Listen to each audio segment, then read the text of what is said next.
Llevaba ya 2 años estudiando profundamente el Abjad, cuando en el año 2001 me vi en la necesidad de formular una triple categorización semiótica, dado que lo convencional que había leído me resultaba insuficiente para el estudio del Abjad. Fue así que expuse por primera vez en público el concepto de señal, signo y símbolo. Y lo presenté por primera vez en mi primer libro, El lenguaje secreto de los símbolos, en el año 2004. Y paso a explicar de qué trata. La señal es aquello que señala, que indica. Es un indicativo de un hecho, un evento, una situación, que puede ser concreta o potencial. Por ejemplo, una señal de tránsito con un más pintado de amarillo y negro nos indica el peligro de un cruce de caminos. El más alude al cruce de caminos y los colores amarillo y negro son universalmente aceptados como señal de peligro. Lo encontramos también en una esquina con inofensivos carteles que nos indican el cruce de calles. También puede ser, por ejemplo, una señal, una gráfica de producción de una empresa. Entonces vemos la evolución de ventas acorde a distintas fechas. También lo encontramos en una puerta que tiene una letra A pegada. Habitualmente uno diría, la letra A es un signo, o la letra A es un símbolo. Depende siempre del entorno. En este entorno, que hace referencia a un lugar, que sería por ejemplo el departamento tercero A, el piso 3 tiene una puerta que tiene la letra A. Esa A está oficiando en esa situación, en ese contexto, como señal. No solamente está en el ámbito de lo humano la señal, sino que también está en el ámbito de toda la creación de la naturaleza. Los animales con colores estridentes está indicando quizá que sea ponzoñoso.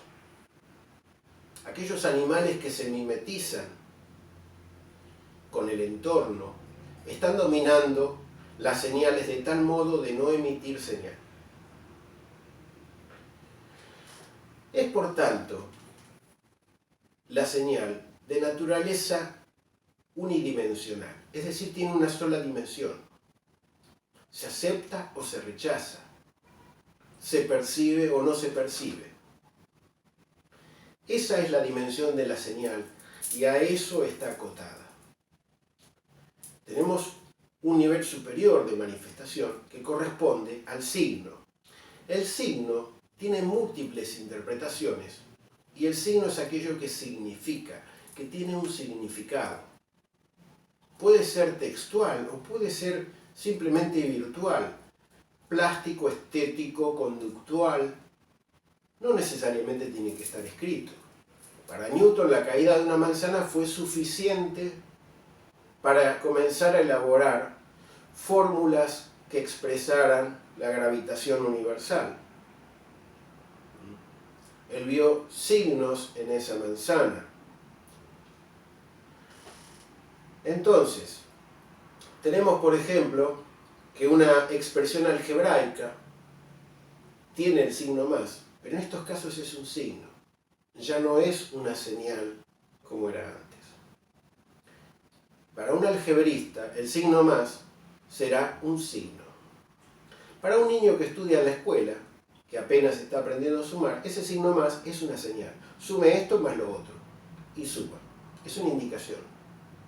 Pero para una persona de mayor visión, que ya maneja, por ejemplo, el álgebra, el signo más es una herramienta entre todas las que tienen los signos y que él puede usar a su voluntad. Por eso es un signo, porque tiene significación y el algebrista tiene dominio sobre ese signo. También lo vemos en un texto. Esa letra A que estaba pegada en la puerta era una señal. Pasa a estar sobre el papel de un texto y es un signo acompañado de muchos otros, que forman palabras. Nosotros leemos el texto, vamos leyendo las palabras y vamos viendo las distintas acepciones de cada palabra para hacerlo encajar en la frase. Y de ahí elaboramos la comprensión del texto. Porque estamos viendo las palabras como signos. Aquellas personas que carecen de comprensión de texto es porque están al nivel de leer un texto como señal. No logran extraer información, no logran interpretar. La naturaleza del signo es de naturaleza al menos bidimensional. Es como, ya tenemos como un plano, no solamente es sí o no. Ya hay otro eje que da ya un montón de posibilidades interpretativas. Al menos bidimensional. Pueden ser más dimensiones interpretativas. Y tenemos al símbolo. El símbolo es un soporte de contemplación. El símbolo está compuesto por señales y por signos. Pero el conjunto de ellos es mucho más que la suma individual de cada componente. Emerge una resultante, una entidad concomitante a todo, que es superior a las partes individuales. El símbolo es un espejo de contemplación. Hay muchas categorías de símbolos. Hay símbolos triviales y hay símbolos trascendentales. Nosotros estamos interesados en el curso de estos videos en los símbolos trascendentales. Y este tipo de símbolos son un espejo de nuestro ser, a través del cual, mediante la contemplación del símbolo, podemos encontrar a ese símbolo reflejado en nosotros. Así el observador observa el símbolo y logra, a través del símbolo, observarse a sí mismo. Es un espejo. Por eso, la palabra símbolo deriva del griego zúmbalo, que significa poner a la par una cosa con otra. Es decir, uno se pone frente a un espejo y está a la par de sí mismo. El símbolo es de naturaleza multidimensional. Tiene múltiples interpretaciones. Muchísimas. Es de una enorme riqueza informativa que no necesariamente tiene que estar en términos de palabras. Transmite ideas por su fuerza gráfica, por su poder expresivo. Y eso es algo muy importante porque al leer el símbolo, al interpretarlo correctamente, esas ideas nos surgen como si fueran propias, porque nadie nos las dijo. Surgen de nuestro propio ser, de la reflexión sobre nosotros mismos. Entonces, el símbolo es de una fundamental importancia para el desarrollo interior, para la autoconciencia, para el autodesarrollo. Nada está viniendo desde fuera, sino que ya estaba dentro tuyo. Y a todo esto, tanto a señal, signo y símbolo, hace una función muy importante la estética. ¿Qué es la estética? La apariencia que tiene la señal, el signo o el símbolo. Pues hace su función.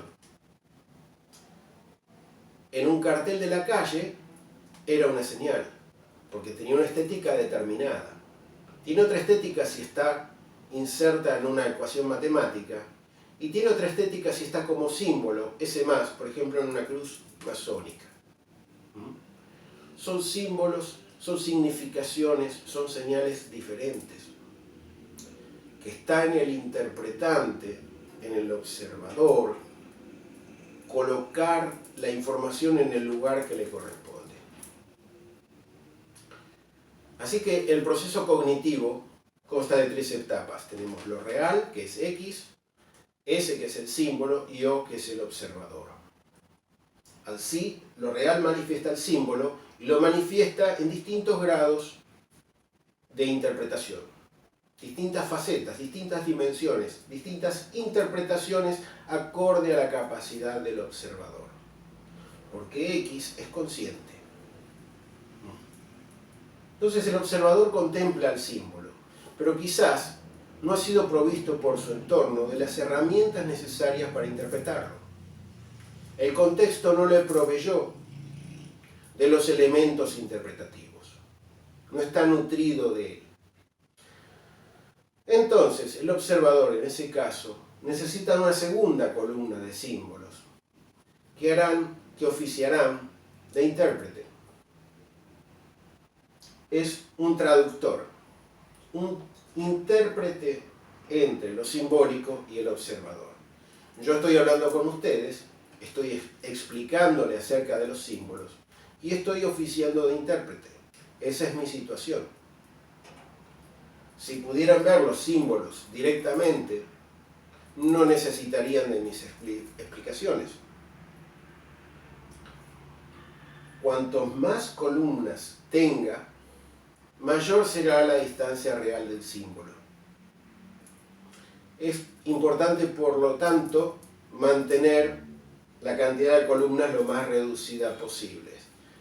Lo que debe hacer el observador es incrementar sus imagos para poder acceder más fácilmente a la interpretación del símbolo.